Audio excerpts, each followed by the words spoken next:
Well, good evening, everyone. My name is Russ Petrus. I am co-director of Future Church, and along with Marianne Duddy-Burke, executive director of Dignity USA, I am also co-coordinator of COR, Catholic Organizations for Renewal, the group that is hosting and sponsoring this event tonight. On behalf of all of our member organizations and all of the representatives who had a hand in making this event happen tonight, welcome. And thank you for being here for this very important conversation. We have a full evening planned. We do plan to go as late as 8:30 if the question and answer takes us to that time. So we will get started soon, and I'll turn things over to Linda Pinto of Corpus, who is going to be the moderator of our conversation tonight. Thank you, Russ, and a warm welcome to you all. If you have chosen to spend some time with us this evening, then it is not news that clericalism exists in our Roman Catholic Church. This has been the case since the house church community model was dragged into the Roman-based hierarchical patriarchal system.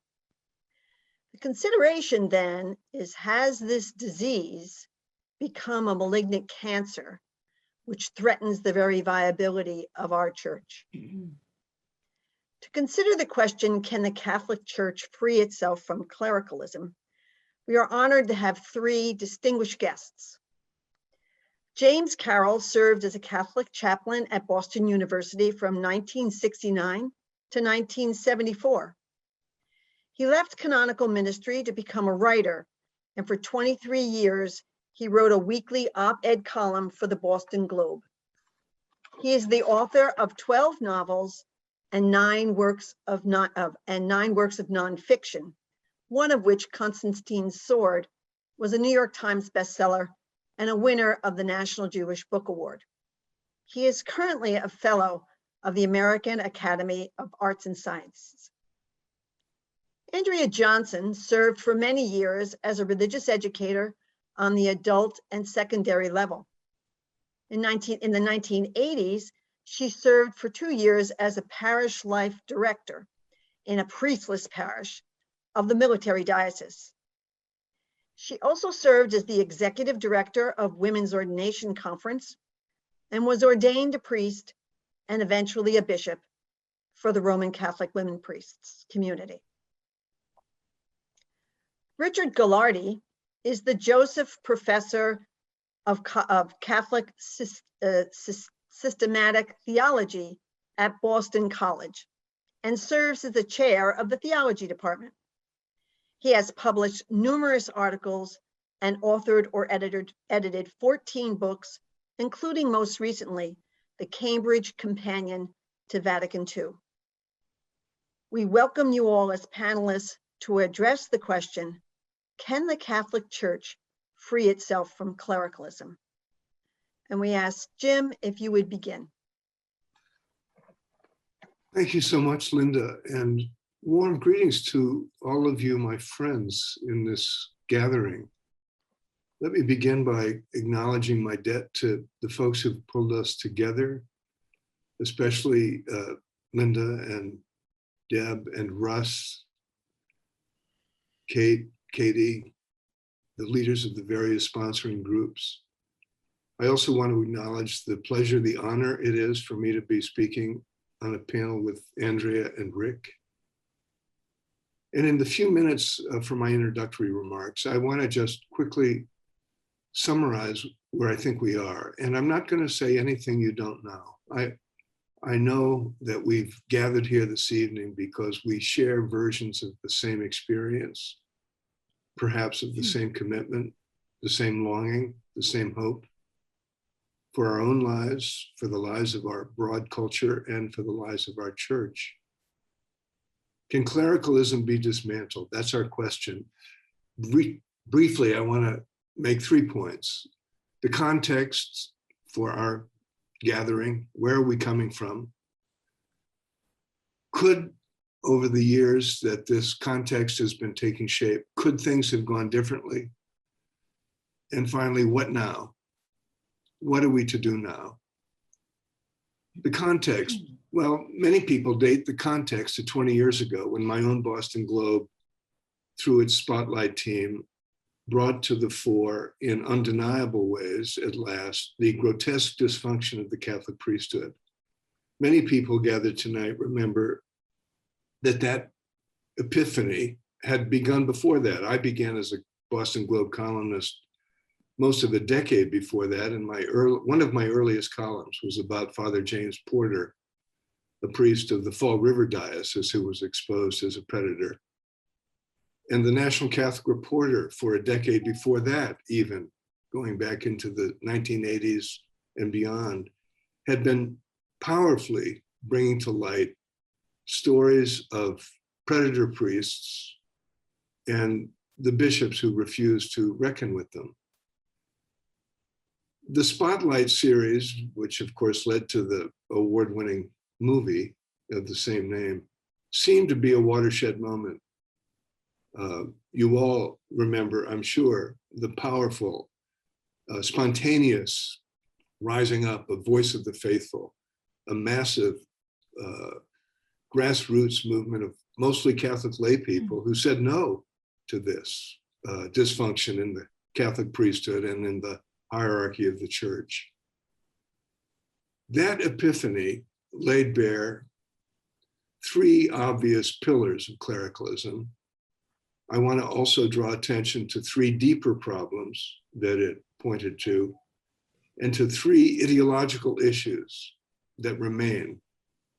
The three obvious pillars, we all know them: the requirement of celibacy for all Catholic priests, the all-male character of the Catholic priesthood, and the power structure that celibacy and male dominance protected, enshrined in Roman Catholic canon law and in the pyramid of the structure of authority, with the Pope on top, bishops arrayed along the sides, and priests lower down, with lay people at the very bottom, you might even say under the weight of this dysfunctional structure of power. The three deeper problems that were laid bare that have yet to be reckoned with: Catholic attitudes towards sexuality, the profoundly anti-female character of Catholic attitudes towards sexuality, control of sexuality by males, which amounts to control of females by males, going back, second point, deeper problem, to the way we read Scripture, beginning with our attachment to the myth of Genesis and the story of Adam and Eve. Eve as the progenitor of evil in the world. Three deeper problems: attitudes towards sexuality, Catholic male supremacy, and the power structure of the church, embedded in a hierarchy that claims authority from God. Pointing to three ideological issues that have yet to be reckoned with: our theology. Who is the God who presides over this structure? Our attitude towards Scripture. Is Scripture to be read literally, fundamentalistically? Jesus did not appoint any males among the 12. Therefore, women can't be priests. Why is that fundamentalist reading of Scripture standing apart from all critical historical readings of Scripture that the church has otherwise embraced?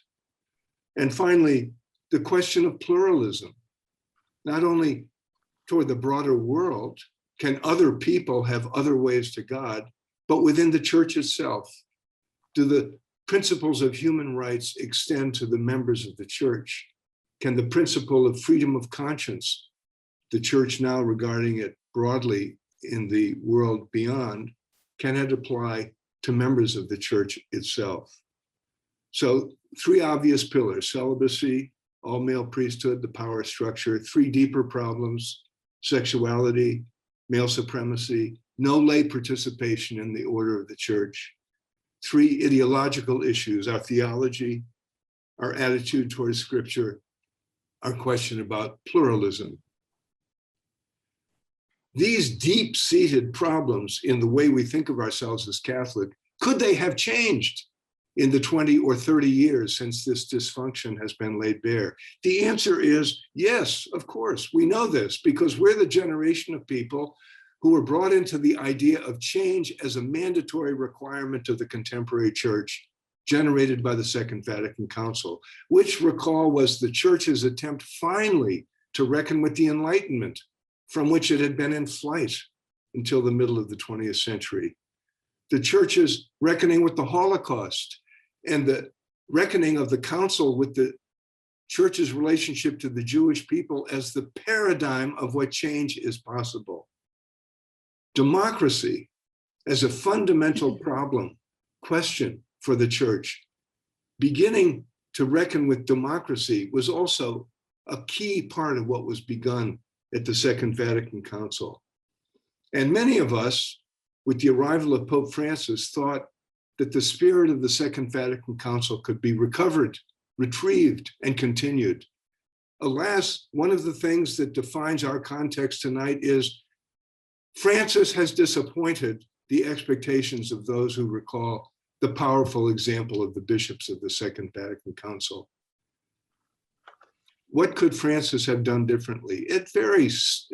Without going into these deeper issues, at the very least, he could have embraced that small opening that was given to him by the bishops, the people of the Amazon region, when they asked for him to affirm explicitly and powerfully the possibility of the diaconate as an opening to married clergy and to women in ministry, which he declined to do, a defining moment of his papacy. Alas, preparing the way for the reaction by the reactionaries, who will no doubt welcome the ways in which he left the door closed. What now? Well, the answer, what now, is really given by this gathering tonight. Jim, you have one more minute. Go ahead.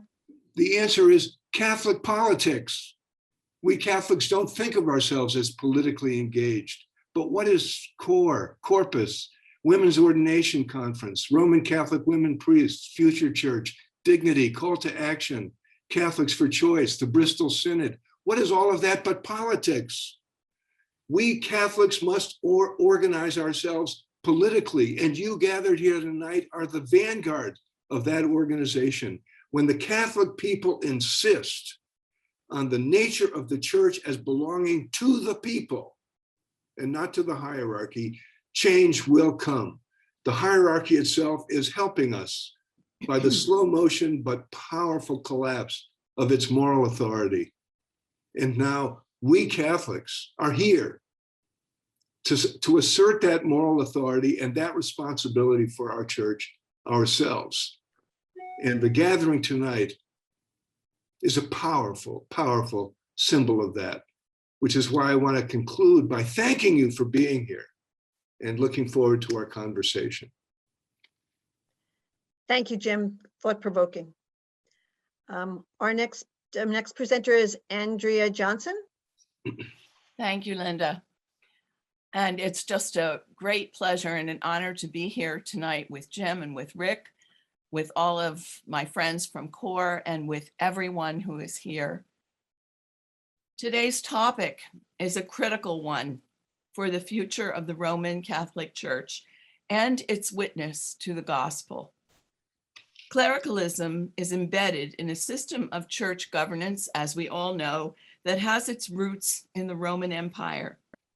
When the church became the official religion of the empire in the 4th century, its bishops and presbyters became officials of the empire, office holders, and keepers of order, more than pastors and shepherds of the people who had chosen them to lead.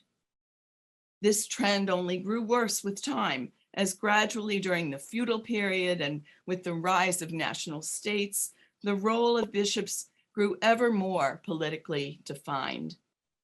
From the 12th century on, a code of canon law enshrined these developments as normative, and a two-class church became a fixture. It got to the point at which when people thought about or spoke of the church, they really meant the clergy. Being a member of the clergy became synonymous with having a voice in the church. To this day, that is how numberless Catholics experience the church, in spite of the documents of Vatican II, which clearly speak of the church as the people of God and of the clergy as members of the people of God. So why, in the aftermath of Vatican II, with all of the reform movements which have been active in the Roman Church for the past 7 decades, has the Church not taken on the character of a priestly people who are called by baptism to participate in the life and ministry and decision-making of the Church? And the answer, of course, is clericalism. With Vatican II, the theology changed, but the structures remained the same. In effect, in many ways, Vatican II has had no legs. The continuing hold that clericalism has on our church depends on a canonically mandated 2-class system, which has a pyramidal authority and accountability structure. Virtually all accountability is upward and certainly remains within the clerical class. No significant alteration to this system has been made in the light of Vatican II, and at present, only higher clergy can actually affect changes to canon law. Vatican II seemed to offer so much promise in the development of a variety of models of church which were not mutually exclusive. These were described by Jesuit theologian Avery Dulles in his book, Models of the Church. Especially interesting were the servant model and the herald model, which seemed to offer possibilities of opening up the church's ministry to the people of God. But clericalism has always emphasized the dominance of the institutional governance model, and that has not changed. I believe that clericalism has to a large extent obscured, even hampered, the gospel mission of the church by allowing the governance obsession to choke the mission of furthering the reign of justice and peace. The canons trump everything. Even Cardinal Joseph Tobin, speaking recently in support of Pope Francis's synodality proposal, has said that those most threatened by synodality or hearing the voices of the people are, quote, those most finely attuned to the norms and canons, end quote. If the question we are discussing today were phrased differently, to place the onus of freeing the church from clericalism on the priesthood as we know it, rather than on the whole church as understood by Vatican II, I would have to say that the chances of that happening would be very small. While it is surely true that not all clericalists are priests, and not all priests are clericalists, members of the priesthood, as it is currently defined canonically, are trapped in a legal vice which demands obedience to a higher authority in the clerical structure. There are canonical consequences for disobedience. The movement I belong to, Roman Catholic women priests, does not structure itself in this way. In fact, the very act of disobeying Canon 1024 is considered by us as prophetic obedience to the Spirit. We have not left the Roman Catholic Church, but we are considered disobedient, and we clearly are not accepted as clergy. Given the state of the clerical system, we consider that a plus. It frees us to minister in a way that includes the whole community in ministry and witness in myriad new ways. And it allows us to witness to our membership in the people of God. We are members who have been called forth and who can model this way of being priest. I also want to say something more about Pope Francis's synodal plan. The concept is wonderful. It calls for a true consultation of all of the Catholic people, including those who no longer participate institutionally, My question would be, does the canonical clerical structure we now have allow for a truly meaningful and consequential participation from the local church, the people of God? I guess I would say that until the canons are changed to reflect that representation from across the spectrum of the church has voice in decision-making, synodality will not be a reality. The clerical priesthood, despite all good intentions, cannot free itself from clericalism. It is those who are not clergy who must understand what is at stake and take the lead in revisioning the universal church. Retired Nottingham University theology professor Thomas O'Loughlin has spoken about how the people of God should adjust the way they think about the universal church. Synodality starts not at the top, but rather at the local level. The universal church is built by the interfaces of local churches, communities of faith, followed by the interfaces of larger entities, dioceses, and so forth. National bishops' groups and Vatican bureaucracies cannot build synodality from a universalist model, says O'Loughlin. The local and inclusive interfaces are critical. We build outwards by real local churches coming together in unity. Catholic means universal, says Professor O'Loughlin. It also means integrity. Each local church community having its own integrity, the smaller units come together to form a unity.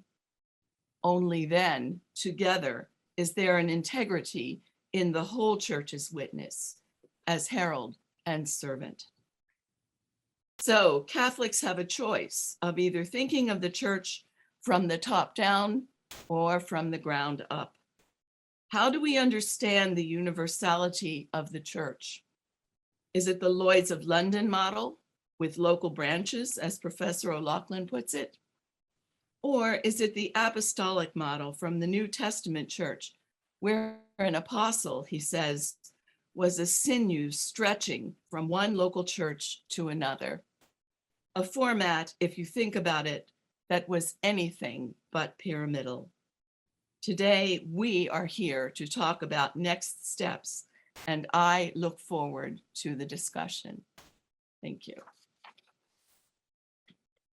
Thank you, Andrea. And finally, we'll hear from Richard Gaillardetz.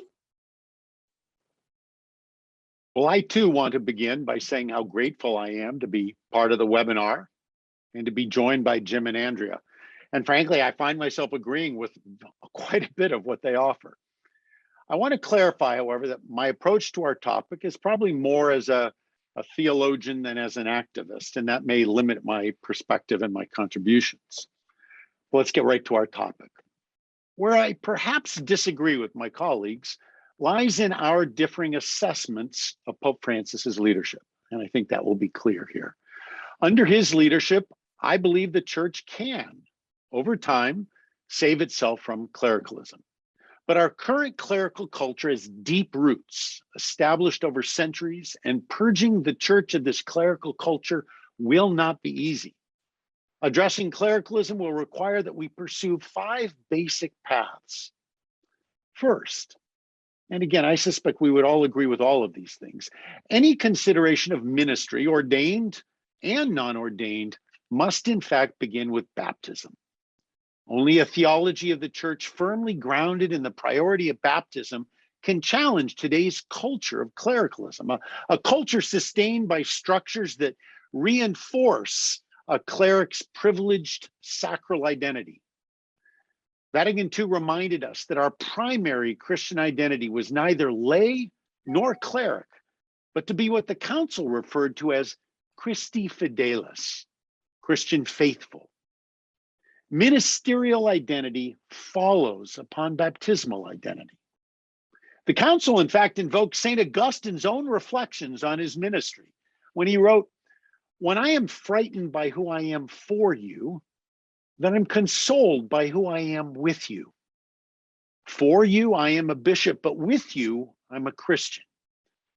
The first is an office, the second a grace. The first is fraught with danger, but in the second lies my salvation.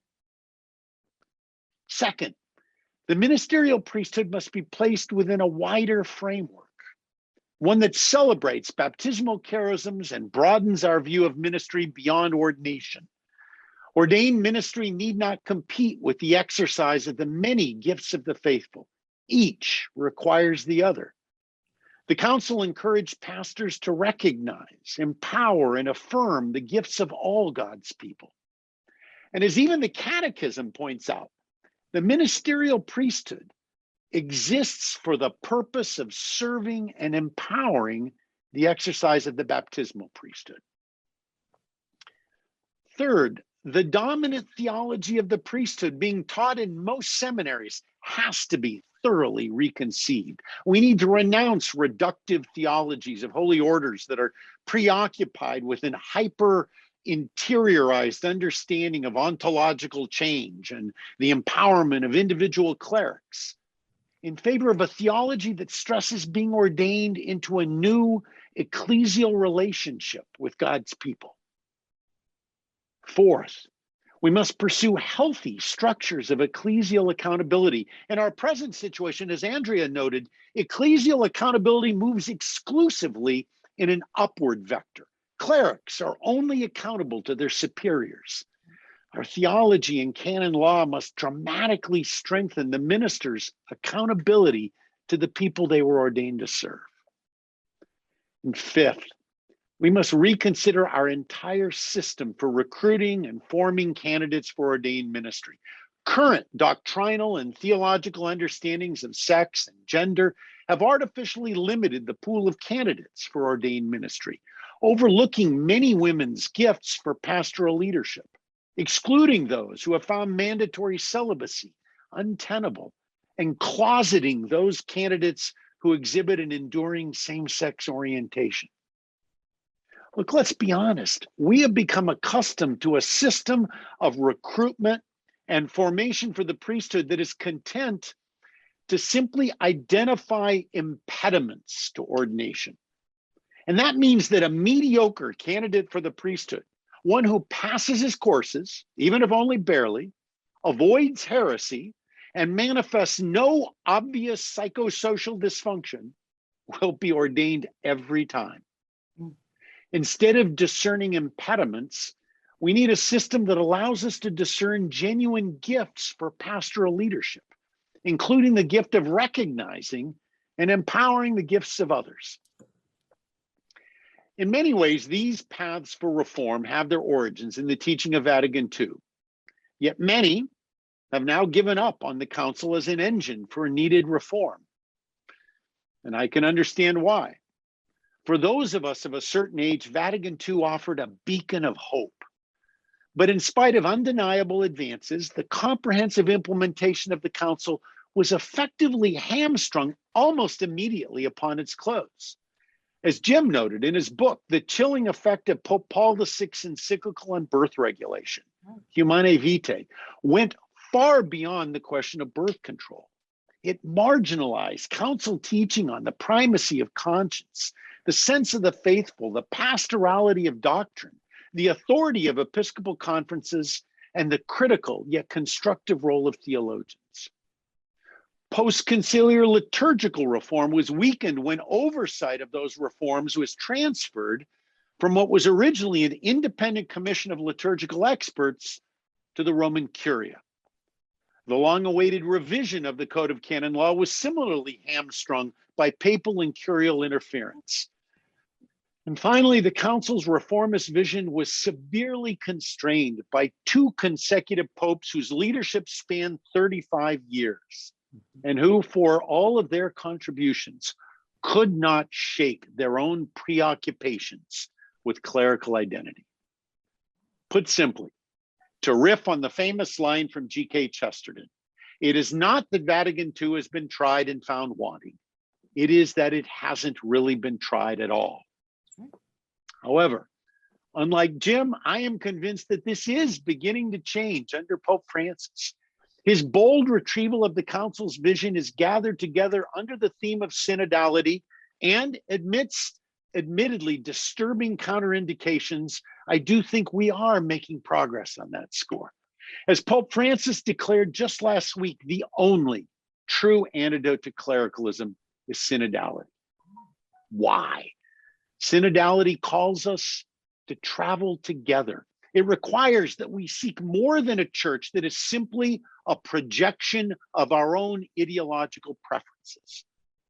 Synodality calls all of us, not just our opponents, to the work of conversion, to that painful dying to our need to always be right and righteous, in order that we may cultivate a posture of humble listening to the impulse of the Spirit. Much of what bedevils our church is about abuse of power and patriarchy, but some of it is a genuine disagreement among a church that is 1.2 billion strong, and we have to honor that Catholicity as well. Synodal processes are now underway throughout our global church. We saw the spirit of synodality at work in the Pan-Amazonian Synod, and I would resist assessing that synod strictly in terms of its failure or the Pope's failure to respond to several of its recommendations. Much more happened there. We see it in preparation for the plenary council in Australia, in the synodal process begun in Germany and soon to begin in Mexico City in November. Synodality calls us to a new and at the same time very ancient way of being church. And yes, we are still fumbling to develop structures appropriate to its demands. Pope Francis, I believe, is convinced that appropriate, necessary institutional form must happen, but only as the fruit of the work of synodality. No, we have not yet seen the kind of concrete institutional changes necessary to rid our church of the scourge of clericalism. But I remain convinced that in spite of his significant missteps and even blind spots, under Pope Francis, seeds are being sown in the cultivation of a synodal church that will ultimately lead to lasting, substantive, institutional reform. But this is why we must redouble our efforts and demand that our leaders take this call to synodality, particularly here in the US, seriously at the national, at the diocesan, and at parochial levels. Over 12 centuries ago, the Venerable Bede reminded us that, quote, each day the church gives birth to the church, unquote. I am convinced the patient work of authentic synodality, our best hope for purging the church of clericalism, is painfully slow, and it is easy to become discouraged in a global church. But as we begin to pursue this synodal way, perhaps, if we listen carefully, we may yet hear the quiet groans of a new church in the process of being born. Thank you. Thank you, Rick. I believe the chat room is now open for you to contribute with your questions and possibly comments while we're waiting for those to come in. Your analysis, each of your analyses has been sharp and smart, and your enthusiasm infectious. But we are approaching the 60th anniversary of the opening of Vatican II. And the question that haunts my generation is, are we too late? Do we still have enough time? How do we excite the people of God to be responsible for the church?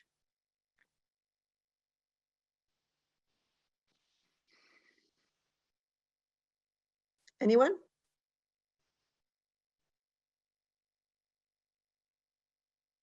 I would only say that I think people would take notice if the structures at the local levels really listened and really didn't, as Mary McAleese said last week, doesn't expunge and sanitize what is said at the local level before it gets to the synod. That's where the cynicism comes in. But in my experience, it's that people go to these synods. I know of synods, and I'm not going to name a diocese, a very wonderful diocese for a long time, and they had a diocesan synod and they had a wonderful bishop and they got nice kudos for it and nothing ever came of it. So it's very much dependent on voices really being heard, and really it carries through the whole system to the meeting.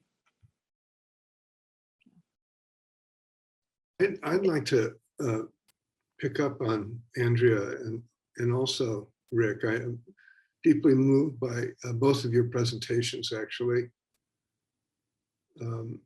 And I appreciate the hopeful striking of notes that are so positive, both from your place on the margin, Andrea, which is prophetic and crucial and speaks so powerfully to the center. And Rick, you know, you gave as articulate and eloquent a statement of what the view from the center looks like, as I've heard. And my most powerful response to what you said is, I wish it was true. The synodality you describe is still overwhelmingly the work of bishops. The participation of lay people in the process of synodality is marginal and token at best. And when it was significant, as in Germany, over the last couple of months, the Vatican powerfully sent signals disapproving and stopping it. Whatever Pope Francis represents, and I love the man as you do, it's very clear that he's a prisoner not only of his own history and his own background as a cleric, but he's a prisoner of reactionary forces in the Vatican that he has unsuccessfully countered. He's at the mercy of forces that are a bane on the future of the church. To trust the bishops at this point in the life of the church to lead us into a declericalized Catholicism is a fool's errand, is all I could say. Which is why I'm appealing to the people gathered here, representing the movements that are so powerful and alive at the grassroots. Number one, to claim our authority and to see ourselves as key. Putting the bishops in charge of reform at this point, after what they have shown us over the last 40 years, since the council, is like putting the mafia chieftains in charge of the crime commission. Yeah. They will adopt the rhetoric. They will even pass the rules that seem to address the problems, but their overwhelming agenda is to protect their power. Rick, do you have a reaction? I'm not calling for revolution, but I'm calling for an authentic grassroots reform that challenges this status quo. Well, I'm not sure I can rise to the rhetorical power of Jim. I'm going to do my best to give a modest, stuffy centrist's viewpoint. You know, I don't dispute any of what you're saying. First of all, I don't think, you know, we should be trusting in the bishops alone to do this. I think the whole church needs to be working on this.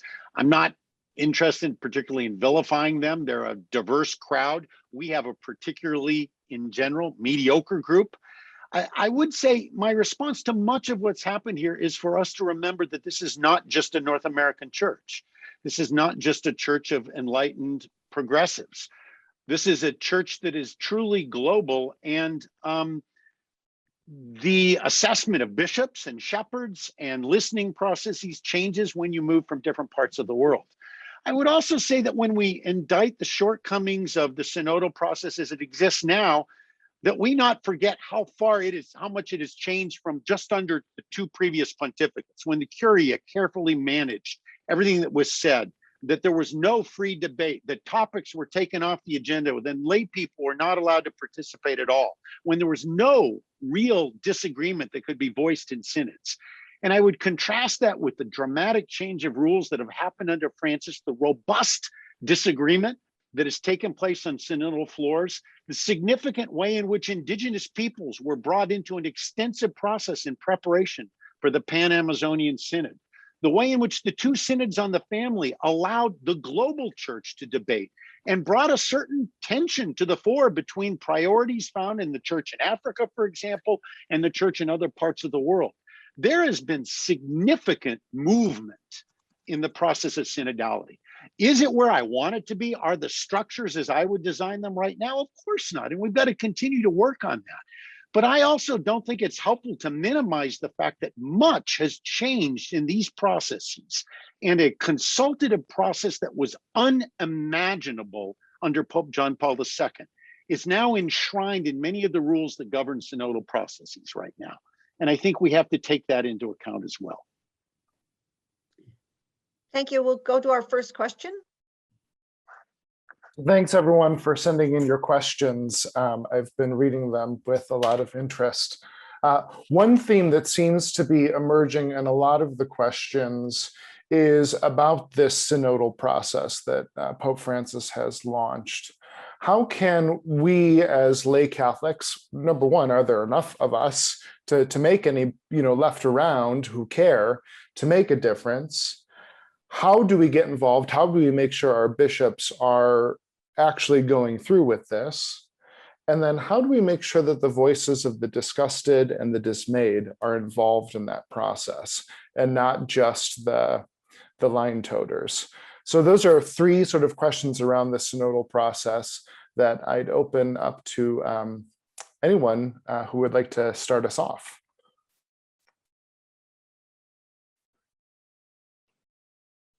I'll just very briefly repeat the particulars. The one was, will there be enough of us, energized enough about this to make a difference? How do we make sure the voices of the dismayed and disgusted are included? And how do we make sure that there's some ecclesial accountability that we actually do go through with these processes in our local diocese? I just went on a rant a minute ago, so I'm reluctant to pick up where I left off. So I would invite my colleagues to maybe chime in first, but I have a few brief comments I could make in a moment. Andrea, would you like to address that? Well, at last week's synod in Bristol, England, I think it was Mary McAleese, maybe Jim remembers it differently, but the suggestion was made that people such as that group, which spent a year putting together their points that they wanted to take to their bishops, to the synod, they plan to publicize those. They're going to put them out publicly. They're not going to just be sent to the bishops. They're, as a group, the root and branch group is going to submit to the various dioceses that they belong to some things to take to the synod, and they're going to put it in public fora, for lots of people to see, so that it can't be sanitized out. So that's a thing that activists could do in many dioceses.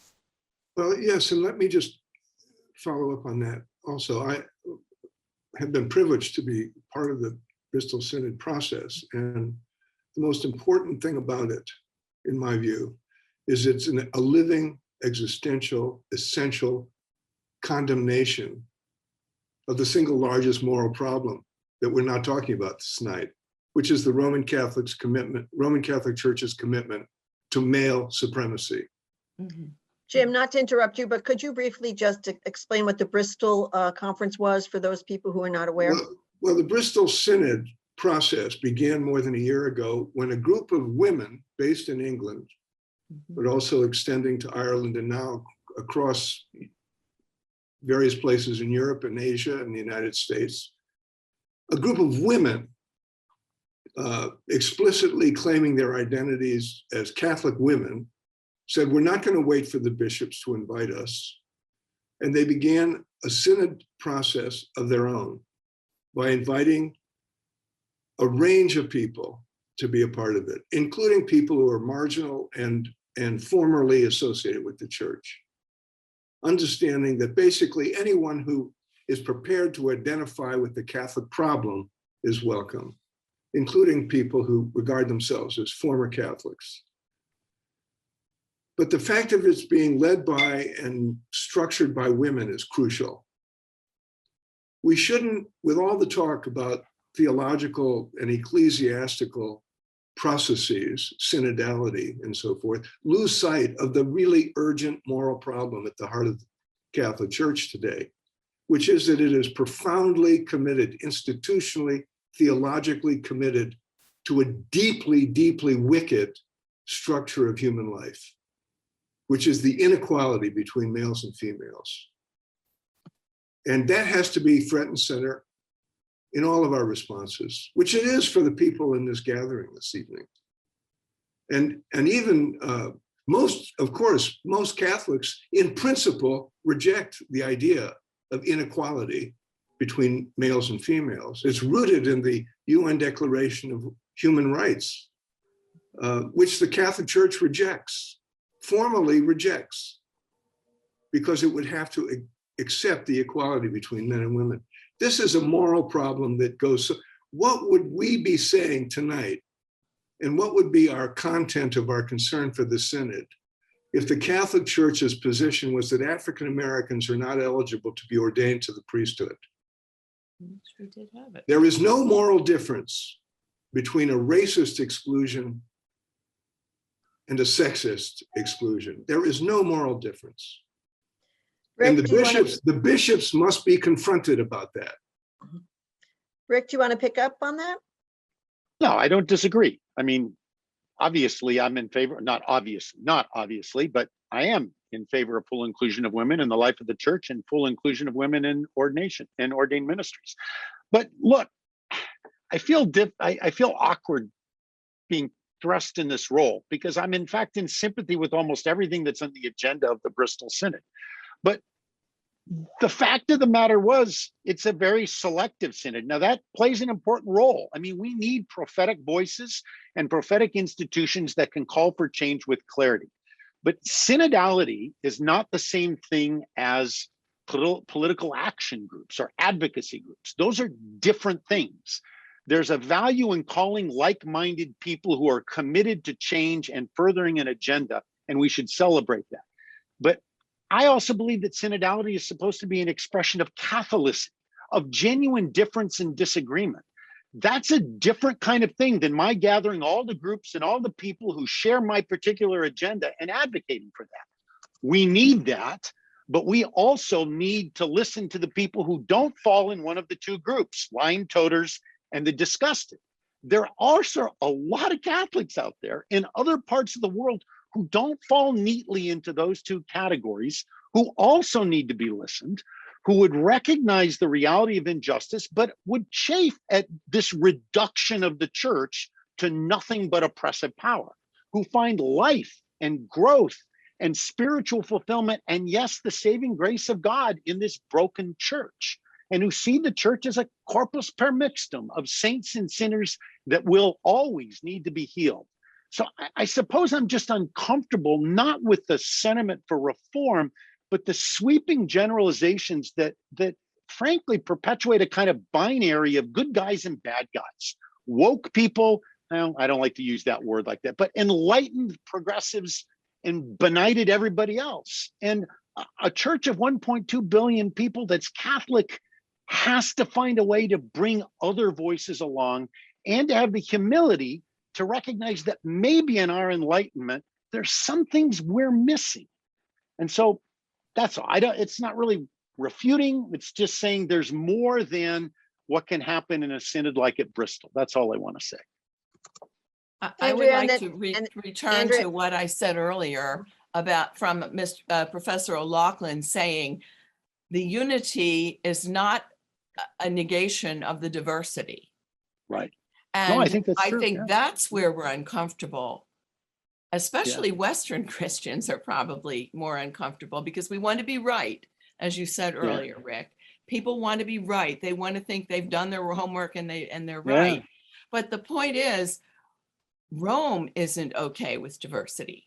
That's the problem. It isn't the Africans or the Indians or anybody else. They're okay with diversity. I mean, we've all probably had some experience with other rites than the Roman rite in the Catholic Church. They're fine with diversity. You know, we are the ones, the Westerners have a problem with diversity. We need to get comfortable with it because it's used as an excuse in Rome to make it uniform. And that's a problem. Russ, we'll move on to another question. Sure. Thank you for that conversation. Another topic that has emerged is particularly about the role of women in the church. And this question, I think, is directly to you, Andrea. It's more about your experience as a Roman Catholic woman priest in terms of, are there signs of clericalism that you see in that movement? Are there things that the movement does to curtail clericalism? Are there any learnings that the movement has that you think would be useful for the canonical Roman Catholic Church? Well, we're what, 20 years, not even 20 years. Yeah, 20 years old we are now. But, you know, we are on a path is the way we look at it. We know what it is we don't want to be doing. And so, you know, what we can afford to do is get together, you know, all of us every 3 years and work on this stuff. And this year we had a Zoom gathering, and we were a year late having it. We'd had the last one in 2017, and it was phenomenal because it was so impressive. The people that put the papers together, you know, we went from one level of work on what amendments we might want. I was involved in that. Then another team, I said, no, it has to be a different group of people who read the feedback from everybody out there, and then they can rework this. We see ourselves as on a pilgrimage. We're on a path. And so that we're in that stage where we recognize, yes, these things do creep in, and some of it is mindless because we're all programmed, aren't we? From our littlest, you know, the earliest years of our lives.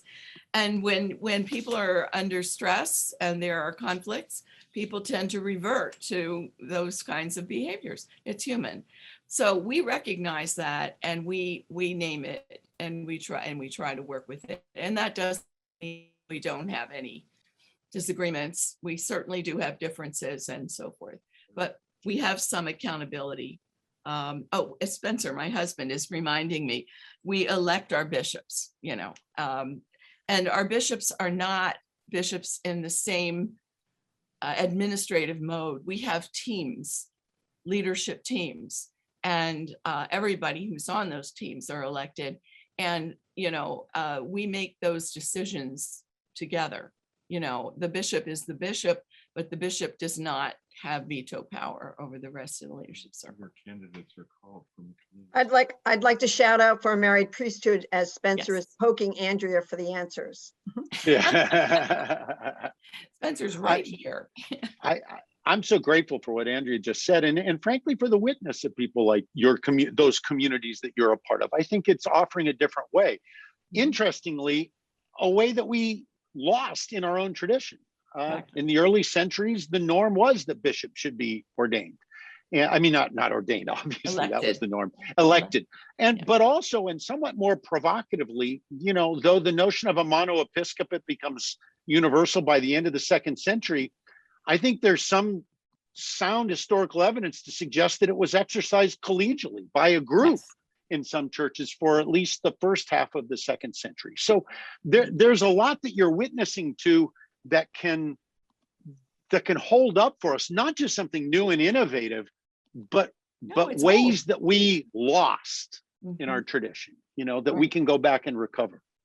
Yeah, another thing O'Loughlin said was that communities, worship communities, communities that do the work of the gospel together, he believes that if you get beyond 150 people, you lose a certain intimacy and knowing one another and working together as a body. And he said that larger groups tend to then break into cliques or smaller groups Yeah, within. yeah. So, it's a and it's recovering that house church thing, collegial bishops in Rome for a long time, because you had a bishop for every house church, I think, probably at one point. Yeah. And this is happening. It's happening all over the church. Mhm. In the Latin American church-based communities, people gathering for the word and the bread, even though there are no ordained clergy available to them. The church, in all of its diversity, 1 billion plus people, as Rick properly insists, this sort of adjustment to the new reality is happening. Rome is apart from it, but it's happening. And this gathering this evening, I want to emphasize again, is an instance of the happening. So I don't know if there's a rush to another question, but I just want to say how much I appreciate both of these perspectives. But so Jim, one of the things that you're highlighting, and Andrea, with your mentioning the significance of size of communities and grassroots communities and the house church. I mean, this is that bottom up movement that I think is fundamental to the church. But there is also the commitment to unity and Catholicity, and that commitment to unity and Catholicity and apostolicity over 2,000 years gradually took the form of some supra-local leadership structures that could hold that together. Now, the problem is, ultimately, it devolved into incredibly unhealthy, patriarchal, universalist conceptions that were deeply problematic, and I don't want to dispute that. But the answer isn't to blow all of that up and just say, well, we really don't need Rome, we really don't need bishops, we can just have local-based communities that will gather around the table and proclaim the word and break the bread. Yes, to a certain extent we can do that, but there are limits to that kind of congregational polity. So I still want to insist, however much it needs to be reformed, we also need offices or ministries that bring together and hold together the church's unity and Catholicity. Now, it has to be done in a way that's not overbearing and dominating and confuses uniformity for unity. But we still need those structures. Absolutely, it has to be accountable. Absolutely. And one way to do that, of course, as you pointed out, is to make sure the local church elects them. Another way to do that is to stop the process of transferring them from diocese to another diocese. So there are things that we can do that, and it's going to require a new code of canon law, but to introduce those structures. I agree. Yeah, absolutely.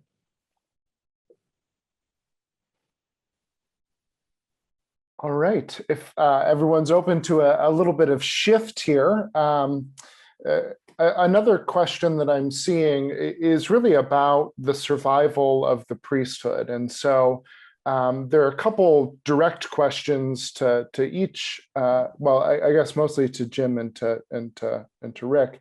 Jim, there seems to be some curiosity about your Atlantic article from a couple of years ago now in pandemic time. It moves so slowly but so quickly, but where your column had essentially called for an abolishment of the priesthood as one way of dealing with clericalism in the church.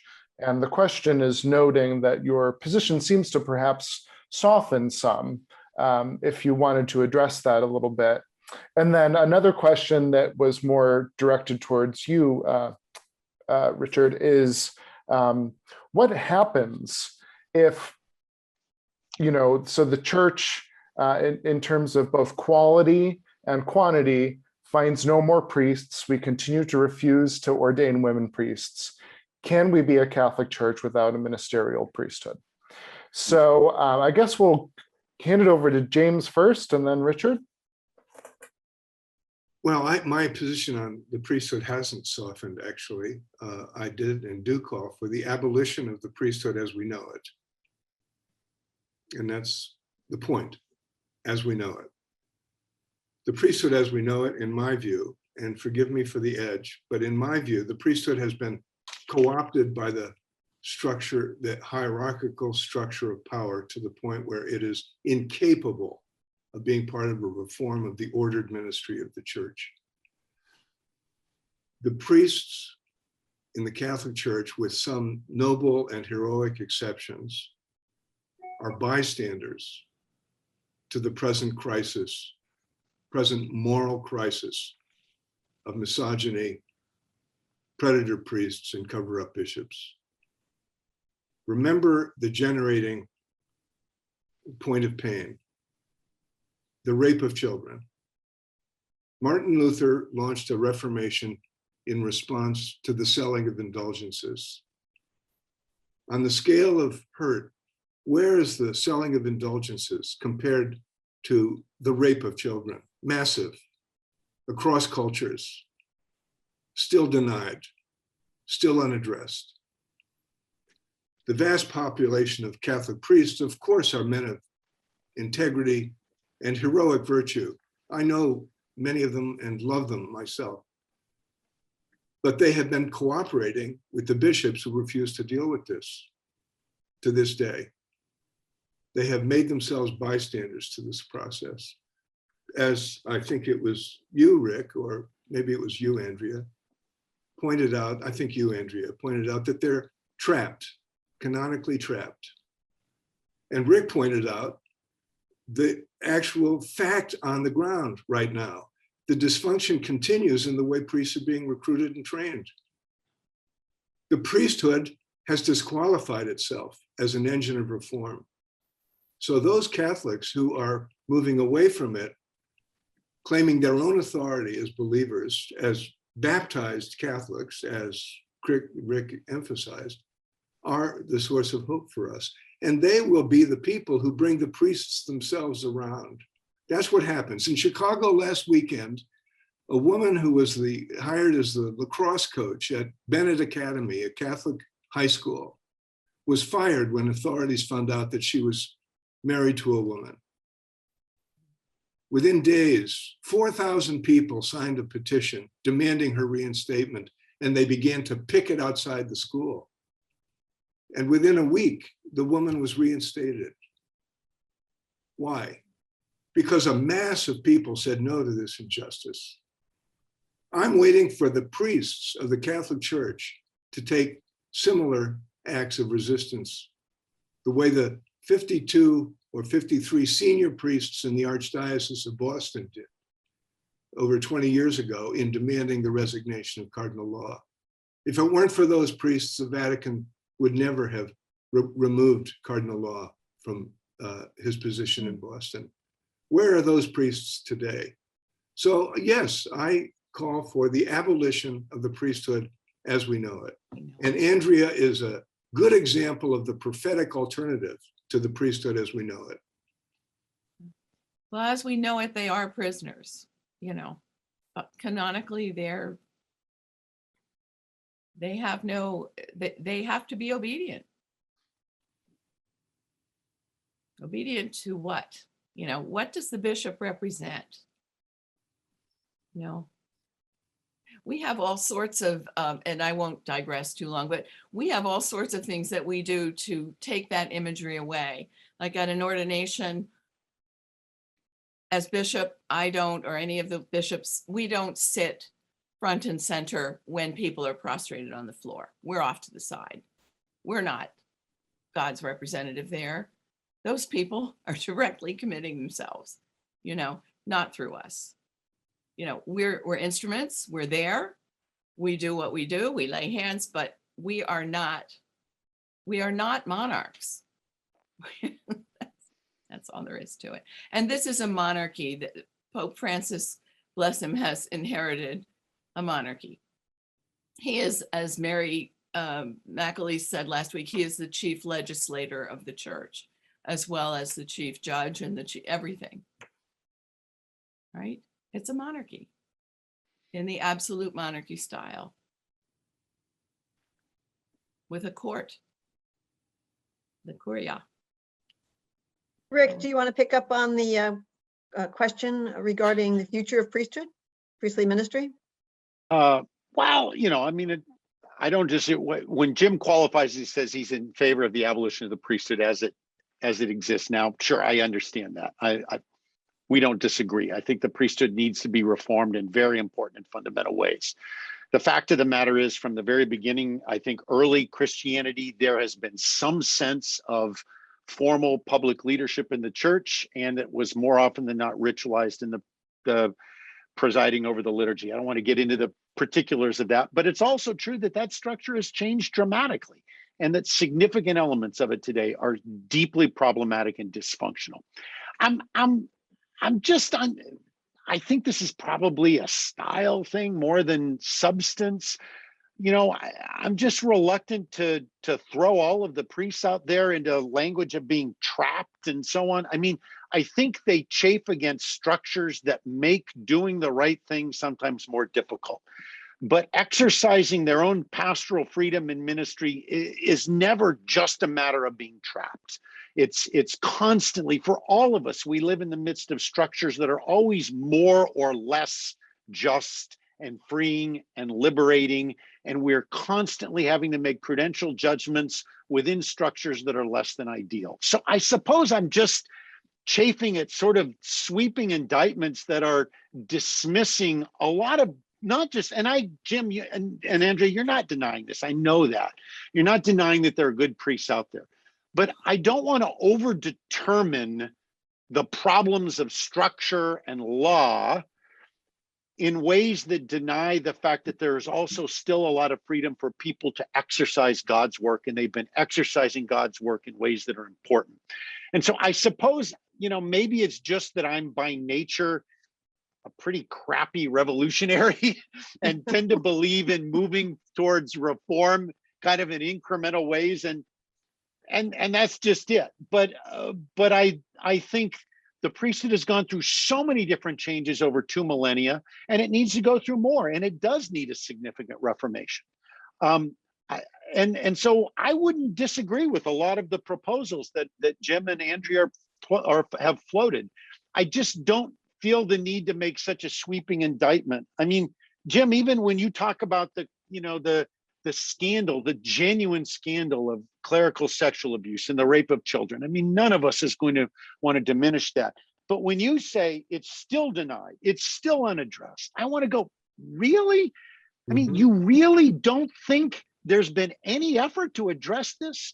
Now, I would be the first to admit there's a lot more work to be done, but I would also say there have been a lot of significant changes, and statistically, the numbers have gone down.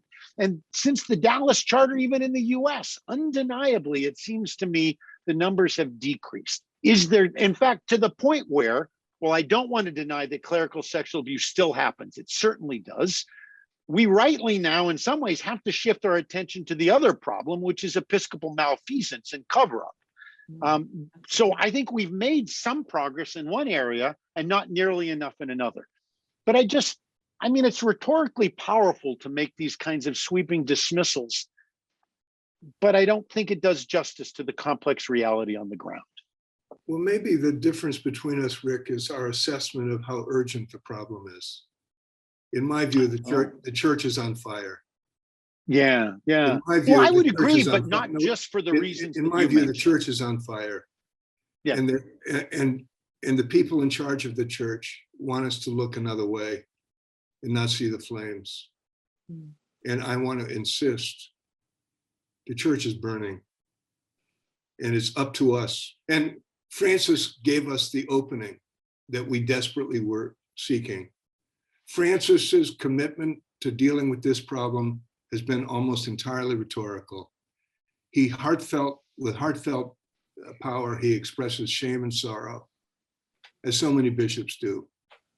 But I began my remarks by pointing to the pillars of clericalism and then the deeper causes that lie behind them.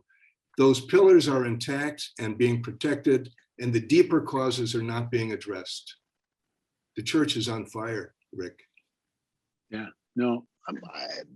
I want to mention one other thing that makes me profoundly sad, and is I have known many priests, and some bishops whose health was really ruined, by the struggle.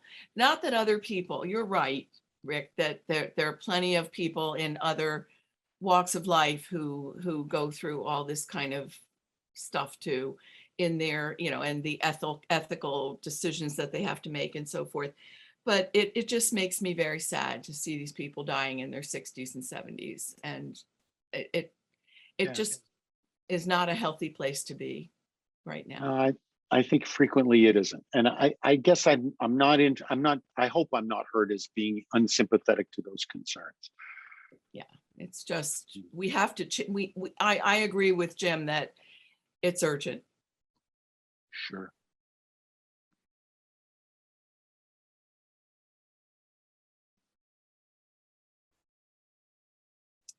Thank you, Andrea. Thank you, everyone. Another theme is emerging in some of these questions that I'm working through, and that's about sort of the powers, the lay powers sometimes undergirding the bishops. Things like EWTN, the Napa Institute, other sources of dark money in the church that really are power brokers. And what can, middle of the road, middle income, low income Catholics do to have some kind of influence that might counteract some of the money that is flowing into the church and the political sides the church is taking due to that.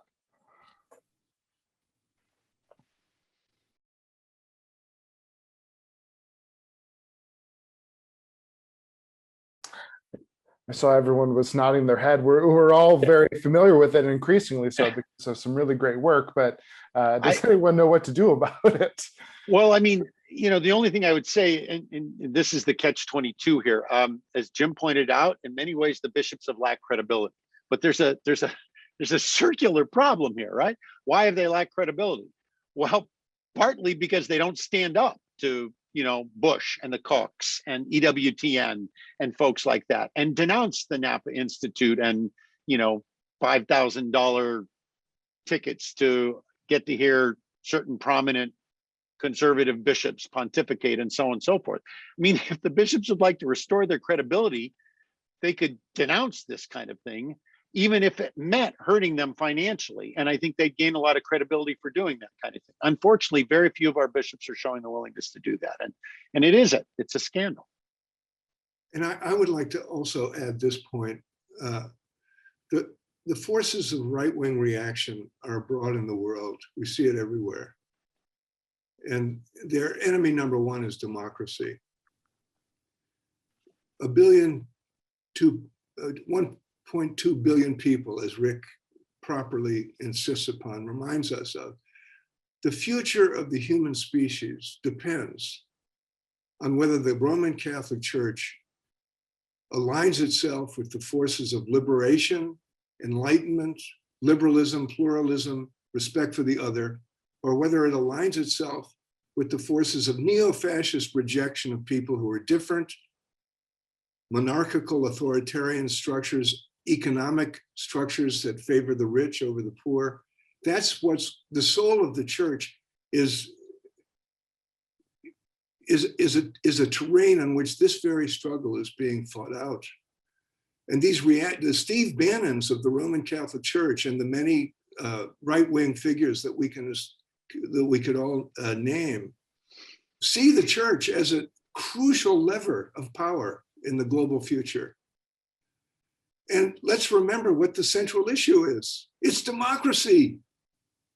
Will democracy survive? Even in the United States, that's a question now.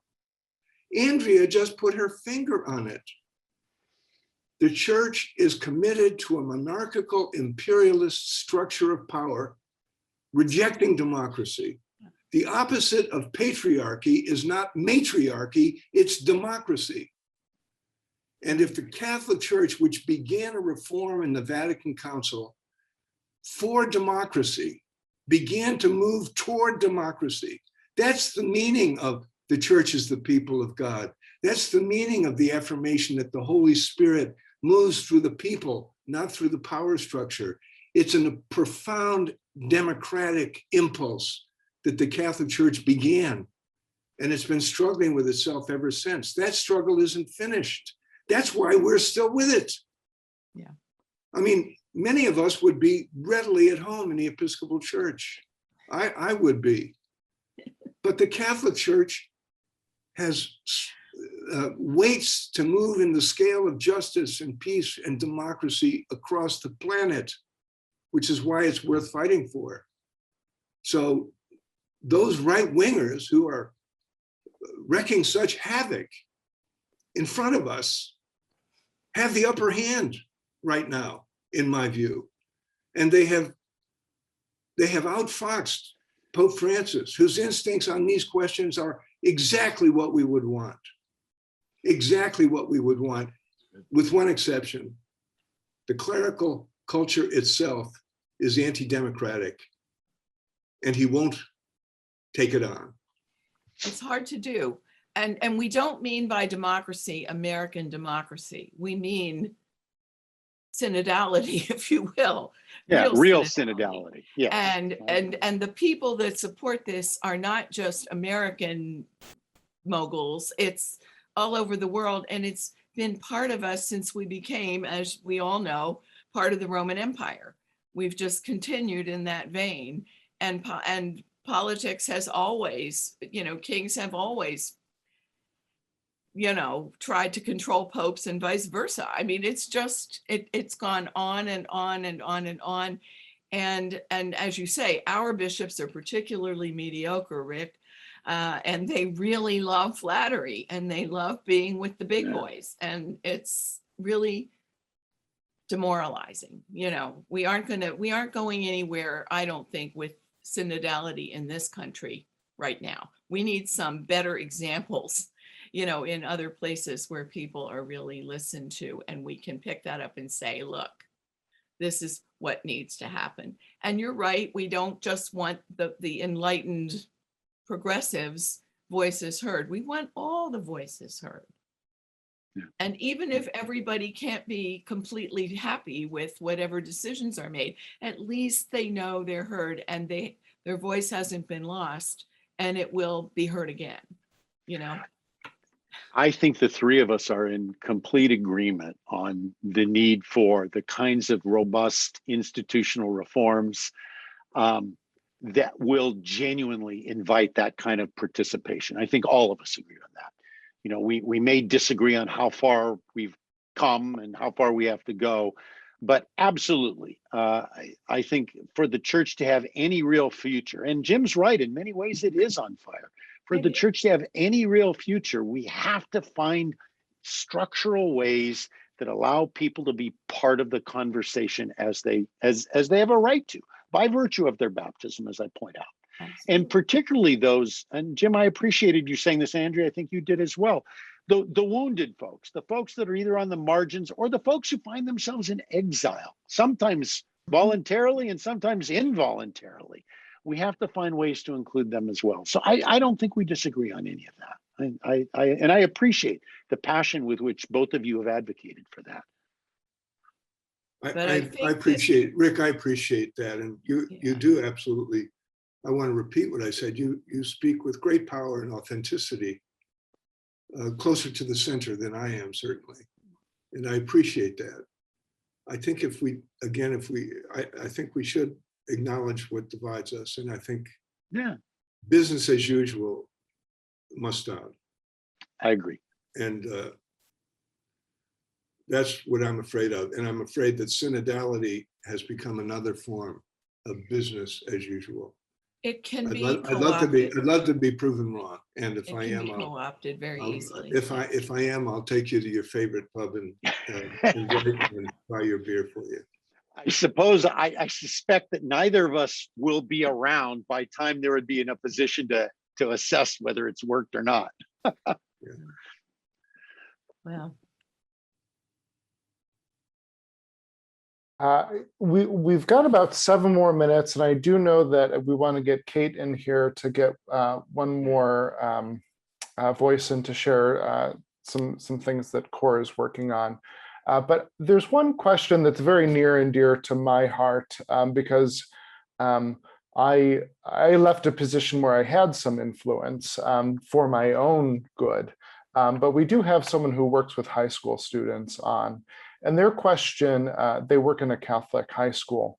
Their question is, how can they encourage young people to explore different ways and models of being church and different ways of being Catholic, living that out without losing their job in today's climate? So if anyone has any suggestions on that, I'm sure our teacher would love to hear that. I wouldn't presume to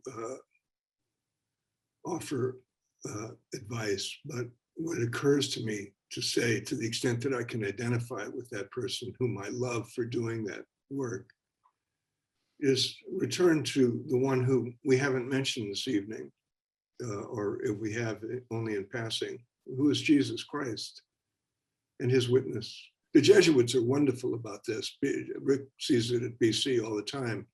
I'm sure you can speak to this better than I can, Rick, but young people are so drawn to the clear and unmediated image of Jesus Christ, and discovering he did that, he was like that, he what? Right. What was his attitude toward women and toward people on the margin and people who were not accepted? And how did he choose to spend his time? And what did he say again? And what do you think he meant by that? The image of Jesus Christ, listen, forgive me for referring to my own life and experience, but 100 years ago, I was a Catholic chaplain at Boston University. And the students then weren't so different from students now. They were hurting and disillusioned by the war in Vietnam. They were more anti-authoritarian than young people are now. The last thing they wanted to hear from was a figure of the Catholic Church, the most reactionary organization on the planet, as far as they were concerned. They absolutely were compelled by the figure of Jesus Christ. And it's the Protestant principle, of course. Catholic substance is we pay attention to the tradition. The Protestant principle is we measure everything in the tradition against the memory we have of Jesus Christ. Who are we as Catholics? We're the ones, in the phrase of Josephus, who couldn't let go of our affection for him. But actually, we're the ones who understand that he doesn't let go of his affection for us. And young people are open to that image. Would it be presumptuous of me to say to that teacher, whoever you are, reacquaint yourself with the Gospel of Mark? That's presumptuous of me, I know. And read it through the lens of the words themselves. And imagine the people who are being addressed in the Gospel of Mark in the year 70, destroyed by Rome, terrified of surviving, and convinced that they had betrayed each other and themselves and the Lord. And that's the community that Mark puts the memory of Jesus in front of. And as for the church, who's the figure that Mark uses as the main teacher? Peter. And what was it about Peter? The first pope? What was it about him? His authority, his infallibility? No, he was the one who again and again and again betrayed the Lord. And that is the image of the church, the people who betray the Lord and find a way to be forgiven. Andrea and Rick, do you have any final comments? No, I think we get to give some Fine. time to Kate. Yes, please. Yes. Well, on behalf of COR, as well as all of the participants on this call, a heartfelt thank you for this discussion. It is so heartwarming to know that we are all Catholics. This evening was, of course, the epitome of what is so precious about being Catholic. So thank you very much. Thank you. What an honor. Peace, everyone. Peace. And I'll give it over to Kate. Thank you all. My heart is pounding and now I have to give the parish announcement. So thank you all for such an engaging conversation. So we're here tonight because of Catholic Organizations for Renewal, which is a forum of Catholics working to change unjust structures and practices in the Roman Catholic Church. And I think we made some progress here tonight. So thank you all. The next step, or the next way that COR is working together, is that we are joining forces and are combining our energy to respond to our concerns about the U.S. Catholic bishops' plan to draft a letter on the Eucharist and who should be allowed to receive it. So many of us agree with Pope Francis that the Eucharist is not a prize for the perfect, but a powerful medicine and nourishment for the weak. And it's wrong to weaponize sacraments, especially the Eucharist. So in the leading weeks up to the bishop's vote on the statement in November, we're inviting you all to reflect on what communion means to you. What importance does communion have in your life? How does it link your commitment to the gospel? Have you ever witnessed someone or yourself have been denied communion? What was that like? And what would you like to say to the bishops of the Catholic Church in the United States? And that one last one could get quite colorful. So luckily you can submit written reflections, images, photos, or audio files or videos. Your input in these next coming weeks will help shape a peaceful and faith-filled witness during the bishops' meeting this fall, organized by COR. And it will help inform us about, and the bishops, what Catholics think about this controversial letter. So I'll put the link in the chat if I can, for where you can submit your experiences and your reflections on communion. So thank you.